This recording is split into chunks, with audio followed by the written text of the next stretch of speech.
Chapter 1. The Hunter Becomes the Hunted. May 12, 1943, 03:47 hours, North Atlantic, 400 miles southwest of Ireland. Through the periscope of U-456, Captain Lieutenant Max Martin Teichert watched the empty Atlantic horizon with practiced eyes. Dawn was breaking, and his submarine had surfaced to recharge batteries and ventilate the cramped compartments after 14 hours submerged. The routine had kept German U-boats alive for nearly 4 years of war: surface at night, dive before Allied aircraft could spot them. 45 seconds was all they needed to crash dive to safety. That morning, everything changed in less time than it took to say a prayer. The consolidated B-24 Liberator appeared without warning, materializing from the pre-dawn darkness like a mechanical angel of death. No distant engine drone, no time for lookouts to shout warnings, just sudden, brilliant light flooding the submarine's hull as the Leigh Light illuminated U-456 like a stage performer caught in a spotlight. Teichert screamed, "Alarm!" But the diving klaxon had barely begun its urgent wail when the first depth charges exploded. The mathematics of survival had been rewritten overnight. Where U-boats once enjoyed minutes of warning from acoustic detection, they now had seconds before destruction. The British had perfected centimetric ASV Mark III radar that could detect a surfaced submarine from 12 miles away, invisible and undetectable until the killing moment. Combined with the Leigh Light's 22 million candle power illumination, Allied aircraft had transformed from occasional nuisance to systematic executioners. What German submariners experienced that spring morning represented the collapse of 4 years of tactical supremacy. In 1942, U-boats had sunk over 1,000 Allied merchant ships, strangling Britain's lifeline and bringing the island nation within months of starvation. By May 1943, the hunters had become the hunted, losing 41 submarines in a single month, a casualty rate so catastrophic that Admiral Karl Dönitz would soon withdraw his entire fleet from the North Atlantic. If you're fascinated by these untold stories of World War II technology and tactics, hit that like button and subscribe to our channel. We bring you the most incredible historical facts that changed the course of history.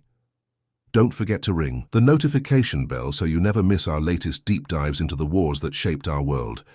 The transformation wasn't gradual, it was sudden, brutal, and absolute. Teichert's U-456 managed to crash dive in 43 seconds, 2 seconds faster than usual, but depth charges bracketed the submarine's position with scientific precision. The hull buckled, lights failed, and icy Atlantic water began seeping through cracked seals. 22 men died in the next 6 minutes as the submarine imploded 200 feet below the surface. Survivor accounts from other attacks reveal the psychological terror of this technological revolution. Oberleutnant Heinrich Lehmann-Willenbrock, commander of U-96, described the new reality in his war diary. The enemy appears from nowhere, strikes without warning, and vanishes before we can mount any defense.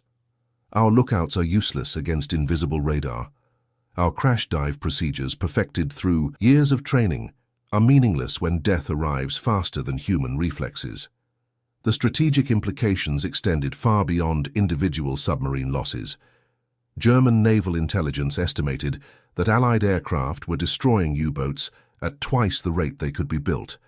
The Kriegsmarine's carefully husbanded submarine force, 700 boats at the campaign's peak, was being systematically eliminated by technology that rendered German countermeasures obsolete. By summer 1943, U-boat commanders reported that surfacing had become tantamount to suicide.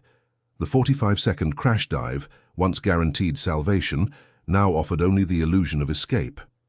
Allied radar could track a diving submarine's position, guide aircraft to the swirl of disturbed water, and deliver depth charges with pinpoint accuracy.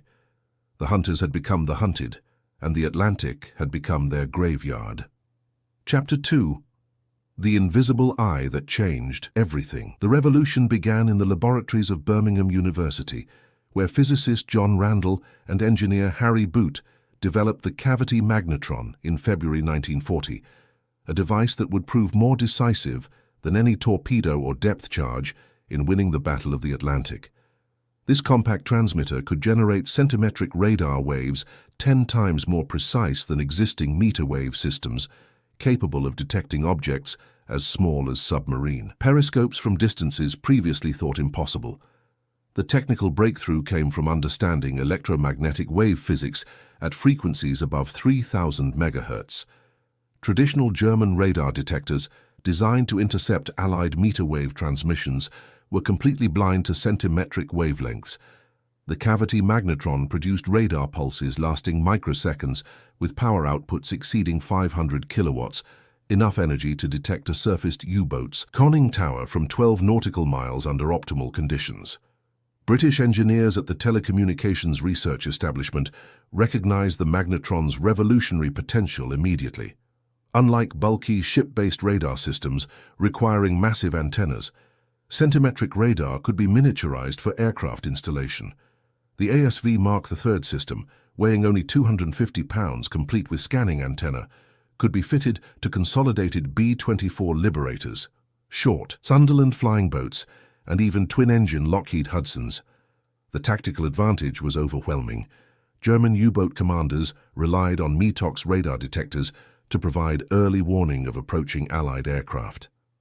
The METOX receiver, nicknamed Biscay Cross for its distinctive antenna configuration, could detect British ASV Mark II transmissions from ranges exceeding 30 miles, more than enough time for crash dives to safety.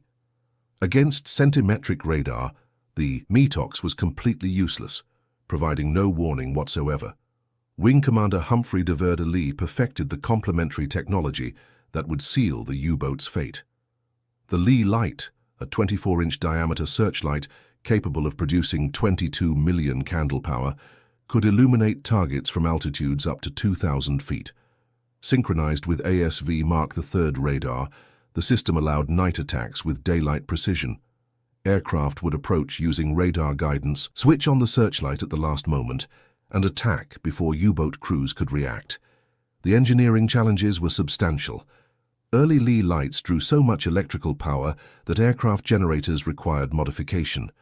The intense heat generated by the carbon arc mechanism occasionally cracked windscreens and damaged aluminum fuselage panels. Most critically, pilots had to master split-second timing, illuminate too early, and U-boats could still dive too late, and the submarine would vanish into darkness. Squadron leader Terence Bullock of RAF Coastal Command conducted the first successful Leigh Light attack on July 4, 1942, sinking U-502 southwest of the Bay of Biscay. His after-action report described the devastating effectiveness of the new tactics. Radar contact at 8 miles, approach conducted in complete darkness. Light activated at 800 yards, submarine clearly visible, crew scrambling toward hatch. 4 depth charges released, direct hit achieved, submarine destroyed in 35 seconds from initial illumination. The psychological impact on German submariners was immediate and profound. Kapitän zur See Viktor Schütze, commanding the 2nd U-boat flotilla, reported to Admiral Dönitz in August 1942, "Enemy aircraft now attack with supernatural precision during the darkest nights. Our crews report being illuminated by lights of impossible intensity, appearing without any advance warning. Morale is deteriorating rapidly as traditional evasion tactics prove completely ineffective." American involvement accelerated Allied technological advantages through the Lend-Lease program. The United States provided Britain with advanced radar components, high-powered transmitter tubes, and precision manufacturing capabilities that German industry couldn't match. By early 1943, over 400 Allied aircraft carried ASV Mark III radar systems, creating an invisible detection network across the entire North Atlantic. The integration of centimetric radar with improved weapons systems multiplied the technology's effectiveness exponentially. New acoustic torpedoes, dropped by parachute and guided by passive sonar, could home on submarine noise signatures from ranges exceeding 1,000 yards. Unlike conventional depth charges requiring precise positioning, acoustic torpedoes actively pursued their targets, making successful evasion nearly impossible, even for submarines that completed crash dives. Chapter 3, May 1943. the month that broke the Wolfpacks. The systematic destruction of German U-boat forces reached its crescendo in May 1943, when Allied forces sank 41 submarines in 31 days, a loss rate that shattered 4 years of Kriegsmarine confidence and forced the complete abandonment of North Atlantic operations. The month began with 60 operational U-boats prowling Allied shipping lanes. It ended with Admiral Dönitz ordering his surviving crews to retreat from their primary hunting grounds. The carnage began on May 1st, when U-192, commanded by Oberleutnant Werner Happe, was detected by HMS Lowestoft's Type 271 surface radar while attacking convoy ONS-5. The destroyer approached using radar guidance in complete darkness, achieving surprise at 1,200 yards. Happe's submarine, caught on the surface while recharging batteries, managed only a 35-second dive before depth charges crushed the pressure hull. All 44 crew members died in the implosion. Operation Drumbeat's failure marked the strategic turning point. U-boat Group Fink, comprising 17 submarines under Kapitän zur See Siegfried Strelo, had been positioned to intercept convoy SC-130 carrying vital supplies to Britain. Allied cryptographers at Bletchley Park had broken the German naval cipher, providing exact U-boat positions to escort commanders. When the attack commenced on May 12th, Allied aircraft were waiting with centimetric radar and Leigh Lights. The resulting slaughter shocked German naval headquarters. In 72 hours of continuous combat, convoy SC-130 lost 0 merchant ships, while Allied escorts and aircraft destroyed 5 U-boats and damaged 7 others beyond operational capability. Korvettenkapitän Hans Stock, commanding U-659, radioed his final transmission at 14:30 hours on Skar. May 13th, under continuous air attack, radar detection from impossible ranges. Cannot dive, cannot escape. Auf Wiedersehen. Kapitänleutnant Heinrich Brodder's experience aboard U-209 illustrated the hopelessness facing German submarine crews. Intercepted by RAF Coastal Command aircraft on May 17th, Brodder attempted emergency diving procedures that had saved countless U-boats throughout the war. His war diary, recovered from wreckage, recorded the final moments. Aircraft appeared without warning at 347 hours. Crash dive commenced immediately. 38 seconds to submersion. Depth charges exploded at 32 seconds. Hull breached, flooding uncontrollable. Boat lost. The technological advantage had become so overwhelming that U-boat commanders began questioning fundamental tactics. Traditional doctrine required surface transit for speed and battery charging, but Allied radar made surface operations suicidal. Submerged operations limited submarines to 4-knot speeds and 48-hour endurance, insufficient for effective convoy attacks across vast Atlantic distances. Statistical analysis reveals the magnitude of German losses. In May 1943, U-boats achieved a kill ratio of 0.5 merchant ships per submarine lost, a catastrophic reversal from 1942's ratio of 15.1. The 41 U-boats destroyed represented 950 trained submariners, irreplaceable specialists whose skills required years to develop. German shipyards were producing new boats faster than crews could be trained to operate them. Admiral Dönitz's May 24th conference with submarine commanders confirmed the inevitable conclusion. Fregattenkapitän Adalbert Schnee, one of Germany's most successful aces with 23 ships sunk, provided brutal assessment. Current operations are tantamount to sending crews to certain death. Allied radar capabilities have rendered our traditional tactics obsolete. We cannot surface safely, cannot transit effectively submerged, and cannot attack without immediate detection. The withdrawal order came on May 24, 1943, Black Wednesday for the Kriegsmarine. Dönitz transmitted the coded message, Rudeltaktik eingestellt, Wolfpack tactics discontinued, to all Atlantic U-boats, ordering immediate retreat from convoy routes. For the first time since September 1939, no German submarines operated in the North Atlantic shipping lanes. Kapitän zur See Ernst Kulz, commanding the 10th U-boat flotilla, summarized the strategic defeat in his final operations report.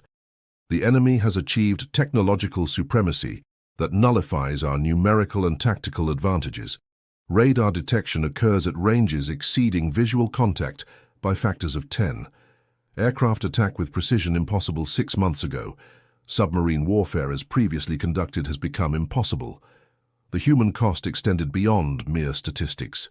German submarine crews, once elite volunteers drawn from the Kriegsmarine's best personnel, faced casualty rates approaching 70%, higher than infantry units in the bloodiest Eastern Front battles.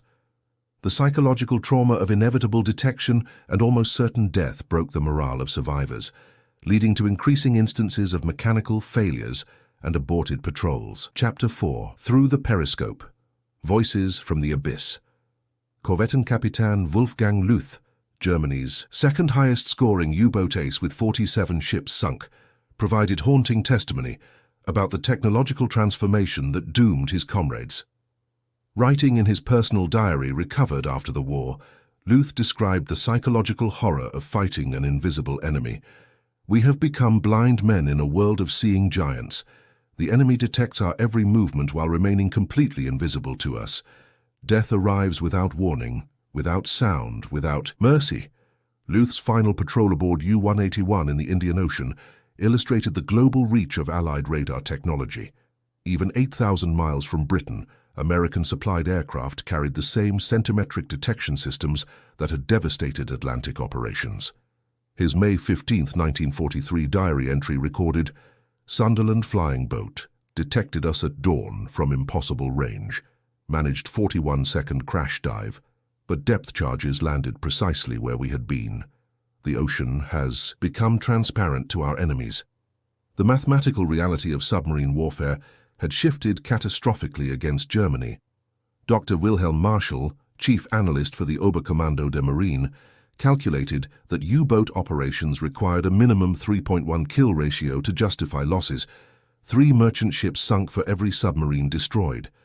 By June 1943, the ratio had inverted to 1:3, making continued operations economically and strategically impossible. American mathematician Dr. Philip Morse, working for the U.S. Navy's Operations Research Group, analyzed captured German documents to understand the enemy's perspective. His classified report, declassified in 1975, revealed stunning insights into German strategic thinking.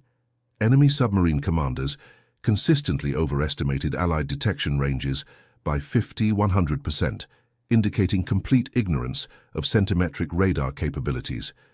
This technological blindness prevented effective countermeasures. The human testimony from German survivors provides devastating insight into the psychological collapse of U-boat warfare.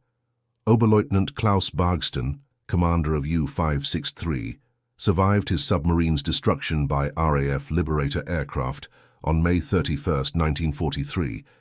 His post-rescue interrogation, conducted by British intelligence, revealed the depth of German technological confusion. "We knew the aircraft was there before we could see or hear it," Bargston testified. "Our METOX detector remained silent, no radar warning whatsoever. Then suddenly a light brighter than the sun illuminated our boat. The attack began immediately, no opportunity for evasive action. In 40 years of seamanship, I had never experienced such precision in night operations." British interrogation officer Lieutenant Commander Roger Wynne documented similar accounts from dozens of captured U-boat personnel.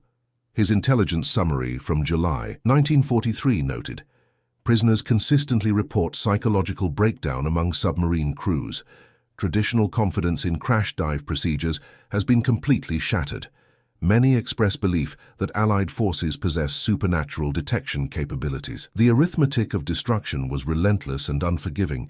Each U-boat required 25,000 man-hours to build, cost 2.5 million Reichsmarks, and carried 44 trained specialists whose replacement took 18 months. Allied aircraft, equipped with radar and improved weapons, could destroy this investment in less than 60 seconds. The economic asymmetry alone made continued operations unsustainable. Captain Lieutenant Horst von Schröter's experience aboard U-123 exemplified the hopelessness facing German submariners. Detected by USS Bogue aircraft on June 2, 1943, his submarine endured 14 hours of continuous attack before finally succumbing. His final radio transmission, intercepted by Allied listening posts, provided chilling insight. "Hunted like animals, cannot surface, cannot submerge effectively, cannot escape. Position hopeless. Long live Germany. The psychological warfare aspect proved as devastating as the physical destruction. German submarine crews knew that detection meant almost certain death, but they couldn't predict when or how that detection would occur. The stress of constant vulnerability created what naval psychiatrists later termed radar psychosis, a condition characterized by paranoid scanning of empty horizons and panic reactions to routine aircraft sightings. Fregattenkapitän Reinhard Hardigan, commander of U-147 and veteran of Operation Drumbeat, provided post-war analysis that captured the strategic transformation. We had built our entire tactical doctrine on the assumption of warning time, minutes to detect approaching aircraft, seconds to execute emergency procedures. When that warning time vanished, our submarines became steel coffins. Technology had eliminated the human element from submarine warfare. Allied intelligence reports documented the collapse of German morale through intercepted communications. U-boat radio traffic, monitored by British Y stations, revealed increasing instances of crew mutiny, mechanical sabotage, and psychiatric breakdown. Admiral Dönitz's own communications, decoded by ultra-cryptanalysts, expressed growing desperation. Technological inferiority has negated our numerical advantages. Current casualty rates make Atlantic operations unsustainable. Chapter 5. The Silent Victory That Saved Britain. The final accounting of the Battle of the Atlantic reveals numbers that fundamentally altered the trajectory of World War II and established principles of technological warfare that remain relevant today. Of 1,162 U-boats commissioned during the war, 785 were destroyed, a 67% casualty rate that exceeded even the Luftwaffe's losses during the Battle of Britain. More than 30,000 German submariners died in what became the deadliest service branch of any nation in the conflict. The transformation was measured not just in submarines sunk, but in strategic objectives abandoned. In 1942, U-boats had sunk 6.2 million tons of Allied shipping, bringing Britain within months of starvation and forcing severe rationing. That threatened civilian morale. By 1944, submarine-inflicted losses had dropped to 200,000 tons annually, insufficient to seriously impact Allied operations, but still requiring the deployment of 3,000 escort vessels and 2,700 aircraft to maintain convoy protection. Post-war analysis by the British Admiralty revealed the stunning effectiveness of technological integration over numerical superiority. The Royal Navy's Operational Research Section calculated that centimetric radar increased aircraft effectiveness against submarines by 3,000%, a multiplier effect that transformed occasional encounters into systematic hunting operations. A single radar-equipped aircraft could cover search areas that previously required entire flotillas. The strategic implications extended far beyond the Atlantic battlefield. German U-boat failures forced the Kriegsmarine to redeploy resources desperately needed elsewhere, weakening coastal defenses and reducing support for other naval operations. The psychological impact on German leadership was equally significant. Admiral Dönitz's confidence in technological solutions never recovered from the radar defeat, influencing subsequent decisions about submarine design and deployment. The mathematical precision of Allied victory becomes clear through statistical analysis. British scientists calculated that each U-boat required an average of 12 detection attempts before successful destruction, a kill ratio that improved dramatically as radar capabilities advanced. By 1944, the average was reduced to 3.7 detection attempts per submarine destroyed, indicating systematic hunting rather than random encounters. Wing Commander John Mad Jack Davenport, commanding RAF Squadron 172, provided operational insight that captured the transformation. In 1941, submarine hunting was like searching for needles in haystacks. By 1943, radar had given us metal detectors. We could find them, track them, and kill them with scientific precision. The ocean became transparent, and submarines became sitting ducks. The technological legacy of the Battle of the Atlantic influenced every subsequent naval conflict. Radar integration became standard for all warships. Acoustic detection systems evolved into modern sonar arrays, and the principle of technological superiority over numerical advantage became fundamental naval doctrine. The lessons learned hunting U-boats directly contributed to American anti-submarine warfare during the Cold War. Dr. J.D. Cockcroft, scientific advisor to the British Admiralty, summarized the strategic revolution in his classified 1945 report. The submarine threat to British survival was eliminated not through superior numbers or heroic individual actions, but through systematic application of scientific principles to warfare. Technology, properly applied, achieved results impossible through conventional means. The human dimension of victory emerges through veteran testimony that reveals the personal costs of technological warfare. Flight Lieutenant David Hornell, who died earning the Victoria Cross attacking U-1225, wrote to his wife, "We fight not with courage alone, but with instruments that pierce darkness and distance. Science has given us eyes that see through night and weapons that strike with mathematical precision."